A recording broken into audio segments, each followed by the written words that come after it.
Hello అండి. నేను మీ నవీనాని. ఎలా ఉన్నారు? నేనైతే చాలా బాగున్నాను. మీరెలా ఉన్నారనేది నాకు కామెంట్ సెక్షన్‌లో మెన్షన్ చేసేయండి.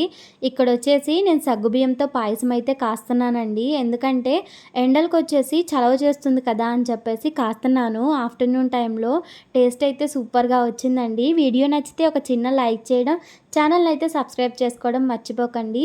మీలో ఎంతమందికి సగ్గుబియ్యం పాయసం అంటే ఇష్టమో నాకు కామెంట్ సెక్షన్‌లో మెన్షన్ చేసేయండి. అక్కేంటి ప్రతి దాంట్లో కూడా ఏమిష్టమో కామెంట్ చేయండి అంటుందంటున్నారా? ఏం లేదండి. సో, ఒక్కొక్కళ్ళకి ఒక్కో ఇష్టం ఉంటుంది కదా! నాకైతే ఈ సగ్గుబియ్యం పాయసం చాలా ఇష్టమనమాట. కాకపోతే నాకు చక్కెరదంటే ఇష్టమండి. మా అమ్మ అయితే తెగ కాసేదనమాట. ఎక్కువగా ఇష్టంగా నేనే మా ఇంట్లో తినేదాన్ని. కాకపోతే ఇప్పుడొచ్చేసి పిల్లలకి జలుబు కదా! మొన్నటిదాకా ఫీవర్ అని చెప్పేసి ఇక్కడ ఏం చేస్తున్నానంటే బెల్లంతో కాస్తున్నాననమాట. కొంచెమంత చక్కెరే వేశాను. ఒక 2, 3 టేబుల్ స్పూన్స్ ఉంటాయేమో అంతేనండి. మిగతాదంతా బెల్లమే. ఇక్కడొచ్చేసి నేను జీడిపప్పు ఒక్కటే వేసుకుంటున్నానండి. కొంచెమంత ఘీ వేసుకొని దాంట్లో జీడిపప్పు అయితే ఫ్రై చేసుకొని వేసుకుంటున్నాను. ఇక కిస్మిస్ అదంతా వేయడం లేదండి ఉన్నవి కానీ. ఎందుకంటే కిస్మిస్ ఏస్తే నాకు కొంచెం పుల్లగా వస్తుందేమో అనిపిచ్చిద్ది. అందుకే వేయడం లేదండి. వీడియో నచ్చితే లైక్ చేసి ఛానల్‌ని అయితే సబ్స్క్రైబ్ చేసుకోండి.